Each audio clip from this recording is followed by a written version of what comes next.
जय हिंद फ्रेंड्स, नमस्कार। आज के वीडियो में हम राजस्थान के संगीत वाद्य से संबंधित प्रश्न लेकर आए हैं। ये सभी प्रश्न आपकी प्रतियोगी परीक्षा के लिए बहुत ही अच्छे हैं, तैयारी में आपको लाभदायक होंगे और निश्चित रूप से कोर्स करने के बाद जो इस तरह के प्रश्नों के साथ रिवीजन करता है उसको सफलता मिलती है।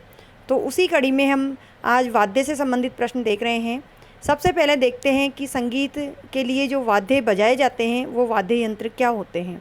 तो संगीत को लयात्मक गति प्रदान करने के लिए जो साधन होता है वही लोक वाद्य हैं। जोधपुर में 1976-77 में लोक वाद्य संग्रहालय की स्थापना की गई थी। कब की गई थी? 1976-77 में। और कहाँ की गई थी? तो जोधपुर में की गई थी। आगे देखते हैं लोक वाद्य कितने प्रकार के होते हैं। तो लोक वाद्य होते हैं 4 प्रकार के। तो 4 प्रकार के कौन कौन से लोक वाद्य होते हैं? तत्वाद्य, सुशीर वाद्य, अवनद्य या तालवाद्य और घन वाद्य। तो तत्वाद्य कौन से होते हैं? तत्वाद्य होते हैं जिनमें तारों के द्वारा स्वर की उत्पत्ति होती है। जो वाद्य यंत्र है उसमें अलग अलग वाद्य यंत्रों में अलग अलग प्रकार के स्वर उत्पन्न होते हैं और वो गायन के साथ उनका मिलान होकर के जो गायन है और अधिक रसीला लगता है। तो स्वरों की उत्पत्ति होती है लोक वाद्य के द्वारा। तो जो ये लोक वाद्य यंत्र है स्वरों की उत्पत्ति के लिए किस किस प्रकार के बनाए जाते हैं? तो उनमें ये 4 प्रकार शामिल है। सबसे पहला जो तत्वाद्य है उनमें तारों का प्रयोग किया जाता है और उन तारों के माध्यम से स्वरों की उत्पत्ति होती है। दूसरा है सुशीर वाद्य। जो सुशीर वाद्य कहलाते हैं वह वाद्य यंत्र फूंक मारकर बजाए जाते हैं। फूंक मारने से जो जिस प्रकार का स्वर उत्पन्न होता है वह सुशीर वाद्य यंत्र कहलाते हैं। तीसरे नंबर पे है अवनद्य या ताल वाद्य। ताल वाद्य ये चमड़े से मढ़े हुए होते हैं और इनको पीट कर या इनको बजाया जाता है, जिनसे जो स्वर उत्पन्न होते हैं वह वाद्य यंत्र संगीत में साथ देते हैं। चौथा है घन वाद्य। घन वाद्य से अर्थ है जिनमें चोट या आघात से स्वर उत्पन्न होता है। और चोट या आघात घन वाद्य से अर्थ है जो धातु के बने होते हैं और धातु पर चोट की जाती है। चोट यहाँ चमड़े से मढ़े हुए वाद्य यंत्रों पे भी की जाती है, उन्हें ताल वाद्य या अवनद्य कहा जाता है। और ताल मिलाई जाती है, जैसे ढोलक की ताल है, तबले की ताल है, तो इस प्रकार से ताल मिला करके उन पर भी चोट की जाती है। लेकिन जहाँ चोट की जाती है वो चमड़े से मढ़ा हुआ वाद्य यंत्र होता है। घन वाद्य में धातु से बने हुए वाद्य यंत्र होते हैं जिन पर चोट करने पर जो सुनाई देती है ध्वनि वह संगीत के साथ मिलकर के अधिक संगीत को रसीला बनाती है। तो इस प्रकार से हमें इन चारों वाद्य यंत्रों को समझना है कि कौन से किस प्रकार के होते हैं। और जब ऑप्शन में आए तो हमें ध्यान रखना है, क्योंकि बहुत सारे वाद्य यंत्रों को तो हम देख भी चुके हैं और जानते भी हैं, तो इनके प्रकारों को बताने में हमें सहयोग मिलेगा। तत्वाद्य को किसकी सहायता से बजाया जाता है? तो तत्वाद्य है उनको तार की सहायता से बजाया जाता है और ये तार लगे होते हैं, एक छोटा सा यंत्र होता है गज, तो उस गज की सहायता से बजाया जाता है। एक ये धनुषाकार आकृति होती है, इसमें ये जो है ये तार होते हैं और ये तार किसके बने होते हैं? बकरे की आंत व घोड़े की पूंछ के बाल इसमें लगे होते हैं और इसको उस वाद्य यंत्र पर टच करके स्वर उत्पन्न किया जाता है। कौन कौन से वाद्य यंत्र तत्वाद्य की श्रेणी में आते हैं? तो अब हम देखते हैं तत्वाद्य यंत्र कौन कौन से हैं। सारंगी, इकतारा, रावणहत्ता, जंतर, कामायचा, भपंग, तंदूरा, रबाब, रबाज, दो तेंगे, रबाब भी होता है और रबाज भी होता है, चिकारा, गुजरी, सुरमंडल, दुकादो, सुरिंदा इत्यादि तत्वाद्य हैं। तो ये सभी तत्वाद्य के नाम हैं। परीक्षा में प्रश्न इस प्रकार से पूछा जा सकता है कि कौन सा तत्वाद्य नहीं है? तो 4 ऑप्शन में एक अलग होगा और 3 अलग होंगे। जो वाद्य यंत्र है उनमें से एक तो कुछ और ही प्रकार का होगा जबकि 3 तत्वाद्य होंगे। तो जो नहीं है पूछा जाएगा उस पर हमें टिक करना है। और आजकल जो प्रश्नों की प्रकृति है परीक्षा में पूछने की वह नहीं को पूछा जाता है। रामदेव जी एवं बापू जी की फड़ का वाचन करते समय किस वाद्य यंत्र का प्रयोग किया जाता है? यहाँ जो प्रश्नों की प्रकृति है वो इस प्रकार की है कि जिससे हमें जो लोक देवता है उनके बारे में भी जानकारी मिलेगी कि कौन से लोक देवता के फड़ को वाचन करते समय किस प्रकार का वाद्य यंत्र बजाया जाता है? तो रामदेव जी और बापू जी की फड़ का वाचन करते समय रावण हत्ता वाद्य यंत्र का प्रयोग किया जाता है और रावण हत्ता अति प्राचीन वाद्य यंत्र है। कामड़िया जाति के भोपे रामदेव जी की फड़ की वाचन के समय रावण हत्ता का प्रयोग करते हैं, जबकि नायक जाति के भोपे बापू जी की फड़ का वाचन करते समय रावण हत्ता का प्रयोग करते हैं। तो दोनों की फड़ के वाचन के समय रावण हत्ता का प्रयोग किया जाता है। और साथ ही हम देखते हैं कि कौन से लोक देवता के फड़ का वाचन कौन सी जाति के भोपे करते हैं। सारंगी की रानी किस वाद्य यंत्र को कहा जाता है? तो सारंगी की रानी कामायचा को कहा जाता है। कामायचा एक वाद्य यंत्र है, ये तत्व वाद्य यंत्र की श्रेणी में आता है। तो ईरानी वाद्य यंत्र है, इसे ईरानी वाद्य यंत्र भी कहा जाता है, यानी ये एक प्रकार का ऐसा वाद्य यंत्र है जो ईरान में भी इस तरह का वाद्य यंत्र होता है, इसलिए इसे ईरानी वाद्य यंत्र कहा जाता है।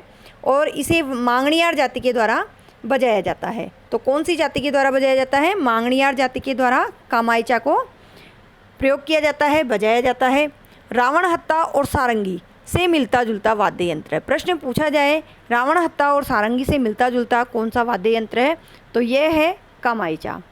वीडियो में बहुत ही महत्वपूर्ण प्रश्न है, हमने प्लेलिस्ट बना दी है जिसका लिंक डिस्क्रिप्शन बॉक्स में आपको मिल जाएगा। तो आप लिंक पे क्लिक करके अन्य विषय के और कला और संस्कृति के अन्य वीडियो को भी देख सकते हैं। ये सभी जो वीडियो हैं वो आपके रिवीजन के लिए बहुत ही फ़ायदेमंद होंगे। तो निश्चित तौर पर आप इनका रिवीजन करके सफलता की ओर आगे बढ़ सकते हैं। देवनारायण जी की फड़ का वाचन करते समय गुर्जर जाति के भोपे किस वाद्य यंत्र का प्रयोग करते हैं? तो देवनारायण जी की जब बात करते हैं तो उनकी फड़ का वाचन करते हैं गुर्जर जाति के भोपे, और गुर्जर जाति के भोपे जिस वाद्य यंत्र का प्रयोग करते हैं वह है जंतर वाद्य यंत्र। जंतर वाद्य यंत्र देवनारायण जी की फड़ का वाचन करते समय प्रयोग किया जाता है। इसका जो स्वरूप है वह वीणा वाद्य यंत्र का ही आरंभिक स्वरूप है, यानी किस प्रकार का है ये? वीणा के समान ही वाद्य यंत्र है। और ये किस प्रकार का बना होता है? तो नारियल की खोल पर बकरे का चमड़ा चढ़ाकर बनाया जाता है। जो नारियल है उसका जो भाग निकलता है खाली जैसे गोला होता है, उसके ऊपर एक परत होती है जो थोड़ी टाइट होती है, उसका आधा कटा गोला, उस पर जो चमड़ा मढ़ दिया जाता है। और चमड़ा किसका होता है? बकरे का चमड़ा चढ़ाकर बनाया जाता है। मीराबाई एवं नारद जी का संबंध किस वाद्य यंत्र से है? तो मीराबाई एवं नारद जी ने कौन सा वाद्य यंत्र बजाया? तो इन्होंने बजाया इकतारा। इस इकतारा वाद्य यंत्र को आदि वाद्य यंत्र या मूल वाद्य यंत्र भी कहा जाता है। ये शुरुआत से ही प्रयोग किया जाता है, इसलिए इसको आदि वाद्य यंत्र और मूल वाद्य यंत्र भी कहते हैं।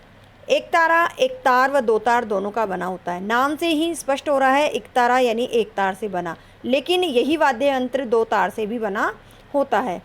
इसे बजाने के लिए गज की आवश्यकता नहीं होती है। जो तत्वाद्य यंत्र है उनको गज की सहायता से बजाया जाता है। गज में तार लगे होते हैं। तो यहाँ पर एक विशेषता यही है कि जो इकतारा होता है उसको बजाने के लिए गज की आवश्यकता नहीं होती है, इसे अंगुलियों की सहायता से ही बजाया जाता है। सभी वाद्य यंत्रों में सबसे सर्वश्रेष्ठ और महत्वपूर्ण तत्ववाद्य यंत्र कौन सा है? यहाँ तत्व नहीं, तत्व समझे। जो तत्ववाद्य यंत्र की बात की जा रही है उनमें सर्वश्रेष्ठ कौन सा तत्ववाद्य यंत्र है? सारंगी वाद्य यंत्र सबसे सर्वश्रेष्ठ माना जाता है, जिसे राजस्थान के लंगा जाति के लोग बजाते हैं। ये सागवान की लकड़ी से निर्मित है और इस वाद्य यंत्र में 27 तार होते हैं। कितने तार होते हैं? 27 तार होते हैं। तो तारों की संख्या भी प्रश्नों में पूछी जा सकती है, तो हमें थोड़ा इनको ध्यान रखना पड़ेगा कि कौन से वाद्य यंत्र में 27 तार लगे होते हैं। तो 27 तार लगे होते हैं सारंगी वाद्य यंत्र में। इसके तार बकरे की आँत से तथा गज में घोड़े की पूँछ के बाल लगे होते हैं। अब यहाँ देखिए, जो वाद्य यंत्र है उसमें तो बकरे की आँत के लगे होते हैं, जबकि जो गज होता है जिससे वाद्य यंत्र बजाया जाता है उसमें घोड़े की पूँछ के बाल लगे होते हैं। तो आज जो हम प्रश्न देख रहे हैं, जो वाद्य यंत्र के प्रकार है 4, उनमें से हम 2 प्रकारों को ही आज के वीडियो में शामिल करेंगे, अन्यथा वीडियो लंबा हो जाता। तो आज हम तत्वाद्य यंत्र और सुशीर वाद्य यंत्र के ही प्रश्न देखेंगे। सारंगी के कौन कौन से प्रकार होते हैं? तो सारंगी के जो प्रकार है उनको देखते हैं। सबसे पहला है धानी सारंगी। धानी सारंगी किसे कहते हैं? जो निहालदे को कथा सुनाने वाले जोगी बजाते हैं, निहालदे की कथा सुनाने वाले जोगी बजाते हैं, वह धानी सारंगी होती है। सिंधी सारंगी जो पश्चिमी राजस्थान के पेशेवर लंगा जाति के लोग बजाते हैं। तो लंगा जाति के पेशेवर लोग कौन सी सारंगी बजाते हैं? सिंधी सारंगी। इसके बाद है गुजरातन सारंगी। तो गुजरातन सारंगी सिंधी सारंगी से ही मिलती जुलती है और इसे भी लंगा जाति के द्वारा बजाया जाता है। जोगिया सारंगी, तो जोगिया सारंगी अलवर भरतपुर के भरतरी जोगी बजाते हैं। अलवर में भरतरी जी का मेला लगता है, तो जो भरतरी जोगी होते हैं वह जोगिया सारंगी बजाते हैं। जड़ी की सारंगी या प्यालेदार सारंगी, तो इसे जैसलमेर में मांगणियार जाति के लोग बजाते हैं।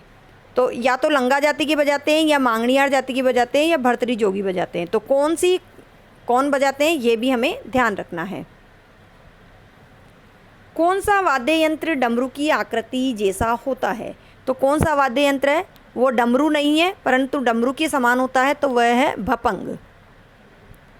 भपंग वाद्य यंत्र डमरू के समान होता है और अलवर में जोगियों के द्वारा ही बजाया जाता है। इसके प्रमुख वादक है जऊर खां मेवाती और उमर फारूक मेवाती, यानी कि मेवाती है वो इस भपंग वाद्य यंत्र को बजाते हैं और दो प्रमुख वादकों के नाम दिए गए हैं, जऊर खां और उमर फारूक मेवाती। किस वाद्य यंत्र को चौतारा कहा जाता है? तो कौन, इन शब्दों को आप ज़रूर ध्यान रखें क्योंकि किसी भी शब्द को देकर के प्रश्न परीक्षा में पूछे जाते हैं। तो उन शब्दों पर आप ध्यान दें कि कौन सा शब्द किस जगह से लिया गया है और किसके लिए प्रयोग किया गया है। तो यहाँ चौतारा की बात करें तो तंदूरा या तंबूरा को चौतारा कहा जाता है जिसमें 4 तार लगे होते हैं। अब यहाँ स्पष्ट है कि इसे चौतारा क्यों कहा जाता है, क्योंकि इसमें 4 तार लगे होते हैं और वाद्य यंत्र कौन सा है? तंदूरा या तंबूरा। इसे और दूसरे नाम से भी जानते हैं, इसे वेणु भी कहा जाता है। जो तंदूरा या तंबूरा है उसे चौतारा कहा जाता है और वेणु भी कहा जाता है। कुछ तानपुरे के समान होता है, ये थोड़ा तानपुरे के समान होता है जिसे कामड़ जाति के लोग बजाते हैं। मेवों के भाटों का प्रमुख वाद्य यंत्र कौन सा है? तो मेवों के जो भाट हैं उनका वाद्य यंत्र है जिसमें 4 तार होते हैं, रबाब वाद्य यंत्र। अब यहाँ 4 तार वाला वाद्य यंत्र हमने पढ़ा तंदूरा या तंबूरा, जिसे चौतारा या वेणु भी कहते हैं। इसके अतिरिक्त 4 तार वाला वाद्य यंत्र रबाब होता है जिसे अलवर के मेऊ जाति के भाटों के द्वारा बजाया जाता है। इसके अतिरिक्त टोंक के मुस्लिमों के द्वारा भी बजाया जाता है। मेऊ जाति के भाटों के द्वारा और टोंक के मुस्लिम इसे बजाते हैं। खेर की लकड़ी से कौन सा वाद्य यंत्र बनाया जाता है जिसमें तार लगे होते हैं? कितने? 3, यानी 3 तार से बना वाद्य यंत्र जो खेर की लकड़ी से बना है। तो खेर की लकड़ी से बना वाद्य यंत्र चिकारा कहलाता है, जिसका एक सिरा प्याले के आकार का होता है, जिसमें 3 तार होते हैं और छोटी गज की सहायता से इस वाद्य यंत्र को बजाया जाता है। तो कुछ प्रश्नों में, कुछ वाद्य यंत्रों में कुछ हटकर के जो विशेषताएं होती है उन्हें आप ज़रूर याद रखें। छोटी गज की सहायता से कौन सा वाद्य यंत्र बजाया जाता है? चिकारा, और ये खेर की लकड़ी से बना होता है। इसका एक सिरा प्याले के आकार का होता है जिसमें 3 तार लगे होते हैं। सुसीर वाद्य यंत्र की क्या विशेषता है? तो सुसीर वाद्य यंत्र के बारे में देखेंगे। सुसीर वाद्य यंत्र फूंक मारकर बजाए जाते हैं। फूंक मारकर जो वाद्य यंत्र बजाए जाते हैं उन्हें सुसीर वाद्य यंत्र कहते हैं। इतना सरल प्रश्न भी पूछ लिया जाता है, जहाँ हमारा कई बार ध्यान नहीं जाता है क्योंकि हम पढ़ते रहते हैं और जहाँ विशेष बात आती है उस पर ज़्यादा ध्यान देते हैं और सरल बात पर ध्यान नहीं दे पाते हैं। लेकिन परीक्षा में सरल प्रश्न भी जब गलत हो जाता है तो हमें बहुत दुख होता है। तो हमें ये भी ध्यान रखना है कि कौन सा वाद्य यंत्र किस प्रकार का होता है और किस प्रकार उसे बजाया जाता है। तो 4 प्रकारों में सुसीर वाद्य यंत्र फूंक मारकर बजाया जाता है। इन वाद्य यंत्रों में छेद होते हैं क्योंकि जो वाद्य यंत्र है उसमें जब हम फूंक मारेंगे तो फूंक निकलने के लिए, हवा निकलने के लिए छेद होते हैं जिससे स्वरों की उत्पत्ति होती है और स्वर शुद्ध भी होते हैं। तो स्वरों की शुद्धता के लिए निश्चित दूरी पर छेद बने होते हैं। उन्हीं में से जो 4, 6, 8 छेद होते हैं, जिस भी प्रकार का वाद्य यंत्र होता है उनमें से कुछ छेद बंद भी होते हैं। तो स्वरों का ऊंचा नीचा होने के लिए या स्वरों की उत्पत्ति के लिए छेद खुले होना या बंद होना उस वाद्य यंत्र पर निर्भर करता है। और ये जो छेद होते हैं वो निश्चित दूरी पे होते हैं। राजस्थान का राज्य वाद्य यंत्र कौन सा है? महत्वपूर्ण प्रश्न है। जो राज्य वाद्य यंत्र है वो कौन सा है? अलगोजा। इस पर गाना भी बना हुआ है, अगर आपको राजस्थानी गाना याद हो तो अलगोजा राज्य का वाद्य यंत्र है और ये इसे राजस्थान का राज्य वाद्य यंत्र भी कहते हैं। कोटा, बूंदी, अजमेर, अलवर क्षेत्र के गुर्जर, मेव, धाकड़ जाति के, देखो 3 प्रकार की तो जातियाँ दी हुई है। और जो ज़िले हैं, कोटा बूंदी यानी हाड़ौती क्षेत्र में बजाया जाता है, मध्यवर्ती अजमेर में बजाया जाता है और पूर्वी क्षेत्र अलवर में भी इसे बजाया जाता है। कौन सा वाद्य यंत्र? अलगोजा। और मीणा आदिवासियों में भी ये विशेष प्रचलन में है। तो अलगोजा बहुत अधिक राजस्थान के अधिकांश क्षेत्रों में अधिकांश जाति के लोगों द्वारा बजाया जाता है। अलगोजा वाद्य यंत्र में कितने छेद होते हैं? तो जो सुसीर वाद्य यंत्र है उनमें छेद के बारे में प्रश्न पूछा जा सकता है। कौन से वाद्य यंत्र में कितने छेद होते हैं? 2 बांसुरियों से बना, जो अलगोजा होता है वह 2 बांसुरियों से बना होता है। बांसुरी तो आप सभी ने देखी होगी, उसमें 7 छेद होते हैं और एक नली होती है। जबकि जो अलगोजा होता है उसमें 2 नलियाँ होती है, यानी कि 2 बांसुरियों से बना होता है ये वाद्य यंत्र, और जिसमें 4-4 छेद होते हैं, यानी कुल 8 छेद होते हैं। इन 8 छेदों में से जो लास्ट का छेद है वह बंद भी होता है। कई बार 6 छेद खुले हुए 2 नलियों में और 2 बंद भी होते हैं। और जो सुसीर वाद्य यंत्र है और छेद वाले जो वाद्य यंत्र है अधिकांश नक्सासी से बजाए जाते हैं, यानी नाक से श्वास लेकर के बजाए जाते हैं। आगे देखते हैं, राजस्थान का जूफ हार्प वाद्य यंत्र किसे कहा जाता है? तो जूफ हार्प वाद्य यंत्र मोरचंग को कहा जाता है। मोरचंग वाद्य यंत्र को जूफ हार्प कहते हैं। ये लोहे का बना सबसे छोटा वाद्य यंत्र है। प्रश्न पूछा जाए कि सबसे छोटा वाद्य यंत्र कौन सा है, तो सबसे छोटा वाद्य यंत्र है मोरचंग, जिसे होठों के बीच रखकर बजाया जाता है। रेगिस्तानी क्षेत्र में लंगा जाति इसे सारंगी या सतारा की संगत में बजाती है, यानी इस वाद्य यंत्र के साथ साथ सारंगी व सतारा भी बजाए जाते हैं, या ये कह दिया जाए सारंगी या सतारा के साथ साथ मोरचंग बजाया जाता है। राग दरबारी एवं युद्ध स्थलों में कौन सा वाद्य यंत्र बजाया जाता है? तो राग दरबार में, दुर्गों में या युद्ध स्थलों में कौन सा वाद्य यंत्र बजाया जाता है? तुरही वाद्य यंत्र। तुरी जाति के लोगों द्वारा यह नोकदार पीतल से निर्मित वाद्य यंत्र है। तुरी जाति के द्वारा बजाया जाता है और नाम है तुरही वाद्य यंत्र। और किस प्रकार का होता है? नोकदार होता है और पीतल से बना होता है। आगे देखते हैं, हरिप्रसाद चौरसिया किस वाद्य यंत्र के प्रसिद्ध गायक है? तो हरिप्रसाद चौरसिया बांसुरी वादक है। जो बांसुरी आप सभी ने देखी है, बहुत ही पॉपुलर वाद्य यंत्र है। ये किस प्रकार का होता है? पोली नली में स्वरों की शुद्धता के लिए निश्चित दूरी पर इसमें 7 छेद होते हैं, जैसा कि आपको पूर्व में बताया मैंने। और कौन है इसके प्रमुख वादक? हरिप्रसाद चौरसिया।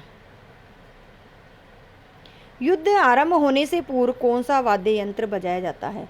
तो युद्ध आरंभ होने से पूर्व रणभेरी बजाया जाता है, जिसे ही भूंगल भी कहा जाता है। भूंगल मेवाड़ के भवाई जनजाति का लोकप्रिय वाद्य यंत्र है। तो कौन सा वाद्य यंत्र जो युद्ध क्षेत्र में बजाया जाता है, युद्ध आरंभ से पूर्व बजाया जाता है और भवाई जनजाति का है, तो वह है रणभेरी या भूंगल। जनता को एकत्रित करने के लिए बिगुल की भांति युद्ध से पूर्व इस वाद्य यंत्र को बजाया जाता है। पीतल का बना बिगुल की भांति जो सरगढ़ों का खानदानी वाद्य है, कौन सा है? बिगुल के समान ही है और पीतल का बना है। तो यहाँ जो पीतल का ये बिगुल की भांति जो वाद्य यंत्र था युद्ध क्षेत्र में युद्ध से पूर्व बजाया जाता वह रणभेरी था, जबकि यहाँ ऐसा कुछ नहीं है। सरकड़ों का खानदानी यानी जनजाति या जाति का नाम है सरकड़ों। तो ये बाकिया वाद्य यंत्र है जो मांगलिक अवसरों पर बजाया जाता है।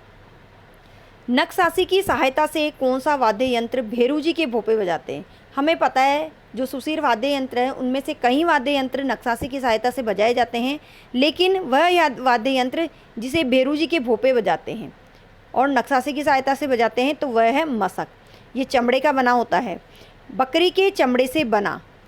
किसकी चमड़ी से? बकरी के चमड़े से बना, जिसमें एक तरफ मुंह से हवा भरते हैं और दूसरी तरफ नलियों से हवा निकलती है। इसकी आवाज़ पुंगी जैसी होती है। नक्सासी की सहायता से भेरू जी के भोपे अलवर सवाई माधोपुर में विशेष रूप से इस वाद्य यंत्र को बजाते हैं। आगे देखते हैं कुछ छोटे मोटे जो वाद्य यंत्र है। पुंगी या बीन छोटी लौकी के तुम्बे से बना होता है। और इसे कालबेलिया जाति द्वारा सर्प को आकर्षित करने के लिए बजाया जाता है। सतारा है ये। अलगोजा, बांसुरी और शहनाई का समन्वित वाद्य, ऐसा वाद्य यंत्र जो समन्वित है किस किस का? अलगोजा, बांसुरी और शहनाई का। नागफनी मंदिर एवं साधु सन्यासियों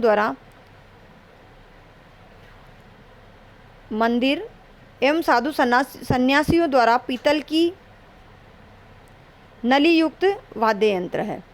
तो पीतल की नली युक्त वाद्य यंत्र है नागफनी। कुछ इस प्रकार का होता है, ये बिल्कुल नाग की आकृति का होता है, पीतल का बना होता है और पतला होता है। सींगी, तो सींगा होता है पीतल की धनुषाकार नली, जबकि सींगी होती है हिरण, बारहसिंगा और भैंस के सींग से बना, जिसे कंठ से उत्पन्न ध्वनि से बजाया जाता है। अगला और अंतिम प्रश्न, कौन सा वाद्य यंत्र जो सुशीर वाद्य यंत्रों में सर्वश्रेष्ठ माना जाता है और जिसकी आकृति चिलम के समान है? तो कौन सा वाद्य यंत्र है जिसकी आकृति चिलम के समान है और सर्वश्रेष्ठ भी माना जाता है? शीशम एवं सागवान की लकड़ी से बना शहनाई वाद्य यंत्र, बहुत ही पॉपुलर वाद्य यंत्र है ये भी, जिसे नफीरी एवं सुंदरी भी कहते हैं। और प्रमुख वादक बिस्मिल्लाह खां। तो शहनाई वादक कौन है प्रमुख? बिस्मिल्लाह खां, जिन्हें 2001 में भारत रत्न पुरस्कार से नवाजा गया। हमने देखा शहनाई वादक प्रमुख कौन है इसके? बिस्मिल्लाह खां, जबकि बांसुरी वादक हरिप्रसाद चौरसिया थे। तो ये थे आज के वीडियो के प्रश्न।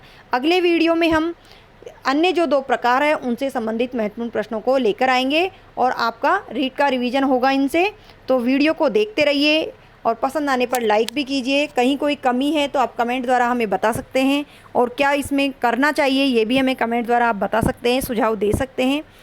चैनल को आप सब्सक्राइब कीजिए जिससे आने वाले वीडियो की नोटिफिकेशन आपको सबसे पहले प्राप्त हो सके, और दोस्तों को भी शेयर कीजिए।